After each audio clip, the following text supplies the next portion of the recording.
Hi guys, Cliff Harvey here.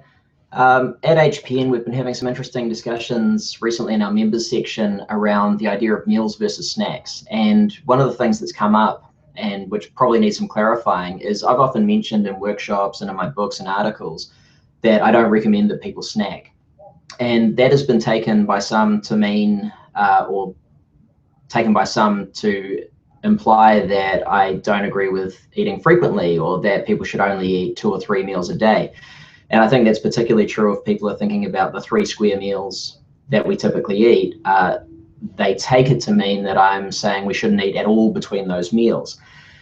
And what I'm really getting at, though, is that there is no one solution that works for everybody. When we look at the older idea of eating, it was that we had to try and keep blood glucose levels stable, and so we needed to be eating very consistently across the day. And so for a long time, we began to get into this pattern of having to eat every 2 hours, or some people would take that to the extreme of eating every hour. And so people would be eating, say, 5, 6, 7, 8, 9 times a day even, to try and maintain blood glucose and to try and maintain their anabolic state or maintain their performance or whatever it happened to be. And we found that that just wasn't necessary, and particularly when people were eating a good diet based on natural, whole and unprocessed foods, when they were having sufficient protein for satiety and sufficient fat for satiety, and eating carbohydrate according to their individual requirements, whether they respond best to a high, moderate or low carb diet, when they were getting the balance right for them, they didn't need to eat quite so frequently. And so it really became that people could eat somewhere between 1, 2, 3, 4, 5, 6, 7, 8, even more meals a day, depending on what worked best for them. But if they were missing a meal, they weren't feeling terrible. Or if they were going slightly longer without a meal because they were more fat adapted, they were sufficiently fat adapted, they had enough protein, all those things I mentioned before, they weren't feeling like they were crashing all of the time. And so we got to a point where we could really fine tune this for the individual and what worked best for them.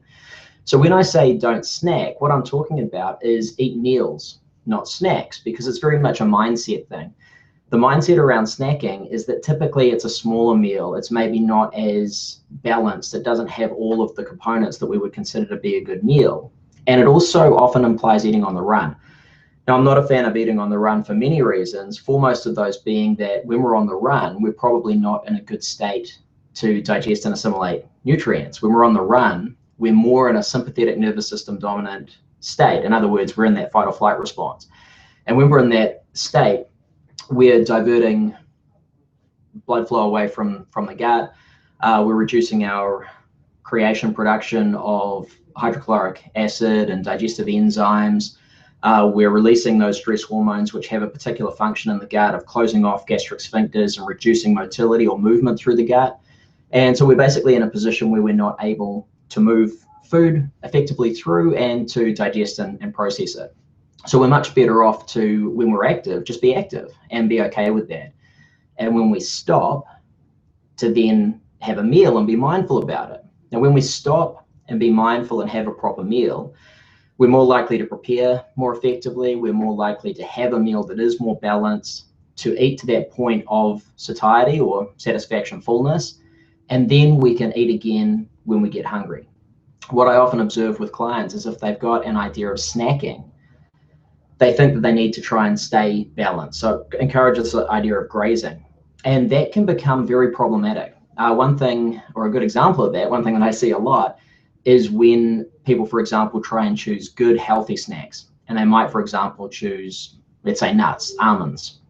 And they sit there with a big, 2-kilo bag of almonds on their desk, and they snack away on those throughout the day. Now, they could get through that entire bag. So a 2-kilo bag of almonds is going to be, who knows, do the math. It's going to be around 4, 6, 8 cups even of nuts, which is going to be an incredible amount of calories. You might be taking in 3,000 or so calories. I'm just doing, calculations in my head here, so correct me if I'm wrong. But you could be taking in 2,000, 3,000 calories or even more without even really realizing it. So even though it's a good, nutritious, healthy food, it still would be providing excess. And even a good thing in excess is going to be negative. So the reason that we want to stick to meals, not snacks, is because we can be clearer about what we're eating. We can listen to the body. We can observe those satiety signals. We can stop eating when we're full, and then we can eat again when we're hungry. Now, when we're doing that, we'll often auto-regulate. In other words, our body will regulate itself and we'll eat as much as we require to some degree. Now, if we are an athlete or if we have a particular health condition, we might need to quantify that a little bit more. But typically for most of us, most of the time, we can eat a balanced diet, we can eat meals, not snack, and we'll take in what we need. But it could well be that for you, you respond best to eating 2 meals a day. You know, you might be an intermittent faster whereby you go 16 hours without eating and then you eat through an 8-hour eating block, and that's fine as well. Or it might be that you really respond best to having a decent breakfast with lots of protein and fat. Or you might be that you're more carb inclined and you want to eat slightly more. That's okay as well. Whatever's going to work best for you, that's going to provide the greatest satiety, the greatest fullness and satisfaction, the best energy levels and the best performance, both in daily life and maybe in your sporting activity, is the best option for you. And so it could be that you eat 1 meal a day, 2 meals a day, 3 meals a day, 4 meals a day, 5 meals a day, 6 meals a day. It doesn't really matter. So long as you're eating meals and you're not finding that you're getting hangry between meals, or that your energy is really crashing or slumping, or that you've got other things going on which indicate that the foods you're eating are not working well for you, or that other things are not working well for you, in which case you want to change things up.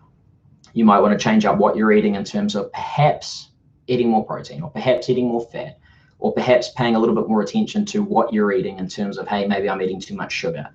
Or if things are relatively unexplained and you can't figure it out, it's always a good idea to go and see somebody. And if it's serious, go and see your doc.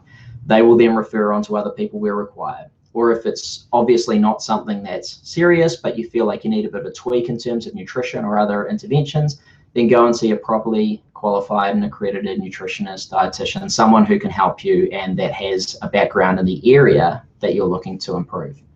So I hope that clears things up just a little bit. If you have any questions, jump onto our Facebook page, Holistic Performance Nutrition on Facebook. Check us out at hpn.ac.nz and see what we do as far as nutrition courses. And if you'd like to become a member, we've got some really good discussion going on in our closed Facebook group and in our forums. So hope that helped. Have a great day.